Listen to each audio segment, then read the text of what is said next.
Well, the official word for the initial assault on the town of Hurtgen uh, was declared on November 1st, give or take a few days. The area had been reconnoitered and watched and photographed, and all kinds of strategic plans made and so forth. And first and foremost, there was a German garrison there inside the city of Hurtgen, and the city was bombed by the American Air Force, by light bombers, not the heavy bombers, and practically leveled right to the ground. Okay, then the assault occurred by tanks and the infantrymen, and we had our first artillery barrage on the town to precede the infantry advancement. And I was a FO at the time, forward observer. And along the way there was a couple of pillboxes along. Now they didn't have very big streets. Many of the roads were dirt roads, which meant that they would, during the rainy season, they were wet and muddied. And we took, there was a couple of pillboxes along the way, and up on the ridge, overlooking this town of Hurtgen, there was a small pillbox, and our infantry boys took it. And as soon as the Germans came out and surrendered, the infantry boys ran in and to see what was inside. And most of them grabbed a bunch of Lugers, because when the German surrenders, they have to leave their arms behind and leave them in their cells or pillboxes or their dugouts, wherever, come out with their hands up. Well, when this happened, the American infantry boys ran in, and they came out with about 6 different guys, came out with about 6 Lugers, where the officers had been, Luger pistols, and 1 or 2 other guns, P-38s, I think. And then the officers went in, our own officers went in to look for any strategic documents, maps, and whatnot. So I went in with them, and there was a bunch of papers in the corner, and they were just laying there, and I thumbed through them. And here was this German flag, the Nazi flag. So I said, hey, nobody took this, so I'll take it. And I used it for a pillow at one point, and there had been a bullet hole in it, probably when the flag was out waving outside the pillbox to denote that it was under Nazi hands, that probably a couple of bullets went through it. And that's how the bullet hole was in it.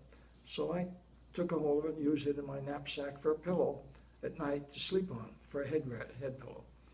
And then we stayed in the pillbox. We commandeered it, you might say, and several of us went in there to get out of the bad weather, the rain, and started getting cold in November, and to get shelters, also to get some sleep when we were not on guard duty. Okay. So then the assault on Hurtgen continued.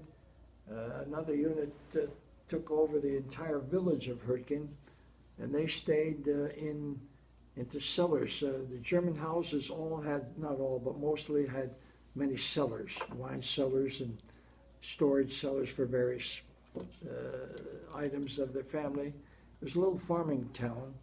The village was one little village about the size of, half the size of Cortabella, and all surrounding it, way over on either side, all was around it. It was the center of the circle.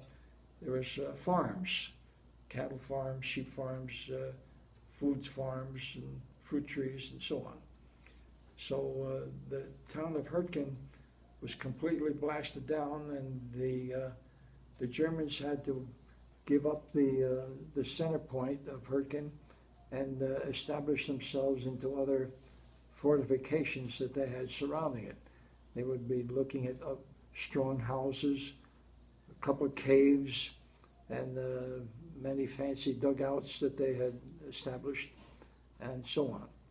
And that was the beginning of the assault on Hurricane. And we stayed there permanently from about, as I said, November 1st until, let's go to February 8th or 10th. I don't know why those dates keep sticking out of my mind. I think the Royer crossing occurred on February 10th, which was the breakup of the Hurricane scenario.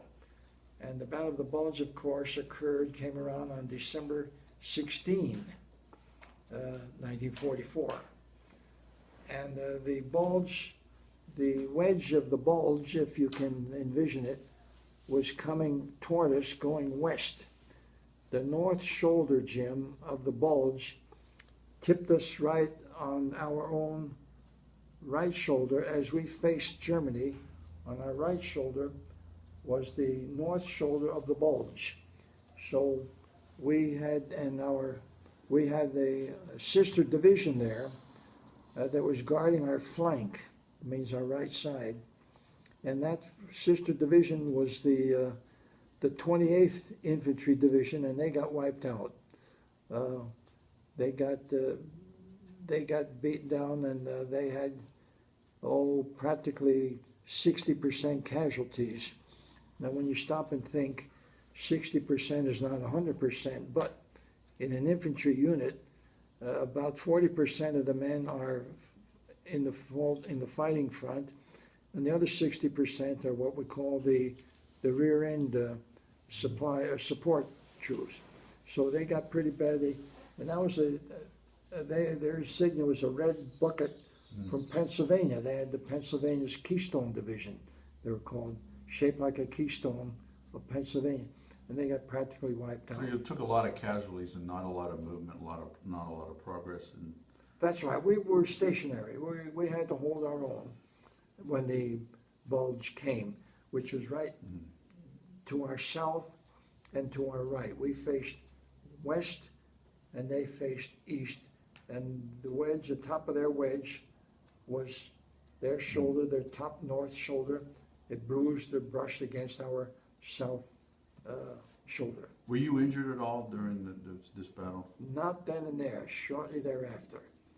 And I got a bullet, I got a wound in my right shoulder, yes. You were shot? Excuse me. You were shot? You had a bullet? In our artillery shell. It was okay. a German 88, I believe. And that I got a small, and then when that bulge happened, Jim, we had to turn our guns, face our guns from pointing directly east. We had to go this way 45 degrees in case the Germans came up at us from the south.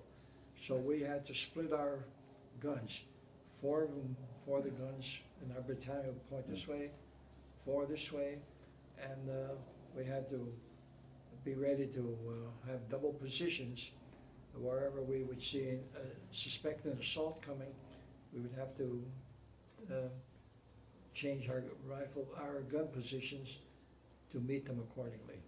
And we had to have double scouts, and again, sleep was like we couldn't get enough sleep because we were working double time, so to speak. We had to post more sentries, more lookouts, and double up on our ammo, and send out more patrols to see where there would be any potential danger, threats coming to us. I understand there was a truce on Christmas 44. There was. On all of December 24th, and all of Christmas Day, December 25th, the year 1944, of course, there was an undeclared ceasefire, not official. And both sides arranged it, or somehow they got on what's the word on it? They made a gentleman's agreement, let's call it, and for the sake of a discussion.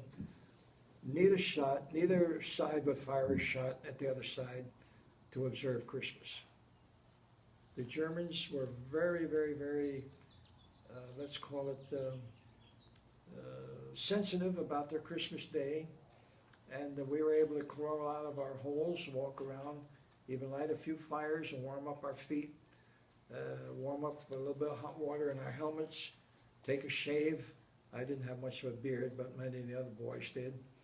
And get some hot water, soak our feet in our helmets. We boil up the water in our helmets with firewood, lots of firewood around. And that was the time I took that flag, my Nazi flag, and I had the ability, the chance to walk around and get all my buddies to sign it for it. I had about 40 signatures on it, and the Army had what you call indelible pencils at the time. I don't know what the chemical composition is of the material that was in the pencil, but it's still on the flag and it has not worn off. And many of those boys that signed that flag never made it to the end of the war. They didn't. They died or got wounded in the meantime. How much longer were you in Germany?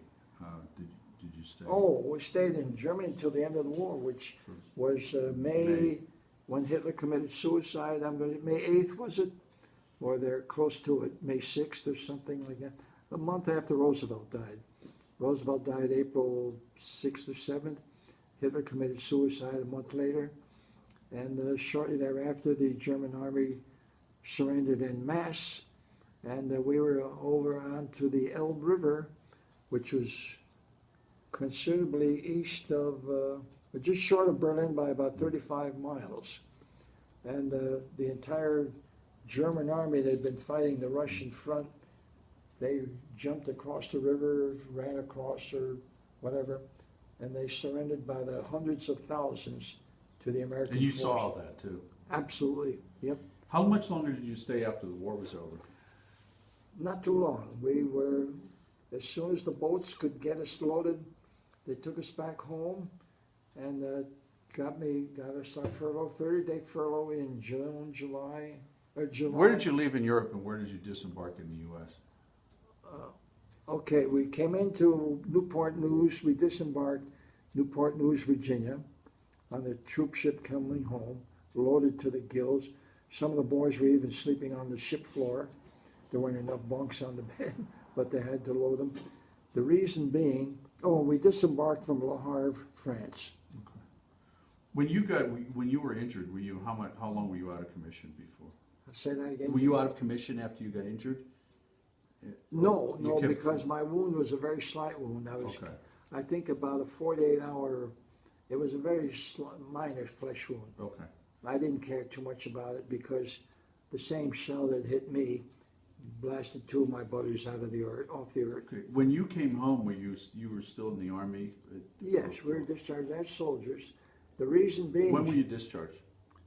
October 25th, give or take a day, 1945. Okay, so you were stateside. You were still in the Army for... That's right. For a while, and then August was VJ Day. Do you remember where you were? August... 45. Yeah, I was at home on furlough. Oh, you were on furlough. Okay. Yeah, having a good time with my family. When's the first time you got to see your family after you got back? Say that again. When did you first see your family after you got home? Okay, let's go to somewhere around the end of June, give or take a few days, 1945. The reason being, Jim, that our outfit, 8th Infantry Division, was earmarked to go and assault Japan and fight the Japanese after a 30-day furlough at home. And we had, this was before the atom bomb.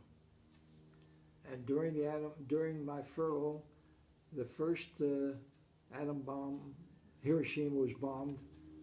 Would that be August? August the 10th or thereabouts? Early August, yeah. Okay. But we reported for duty, and after our 30-day furlough, we were mandated to approach and to go to Fort Leonard Wood in Joplin, Missouri, or near Jefferson Barracks, Jeff City, in other words. And the war, Japan had just surrendered, but our... That must have been a surprise and a relief then. Oh boy, was it a welcome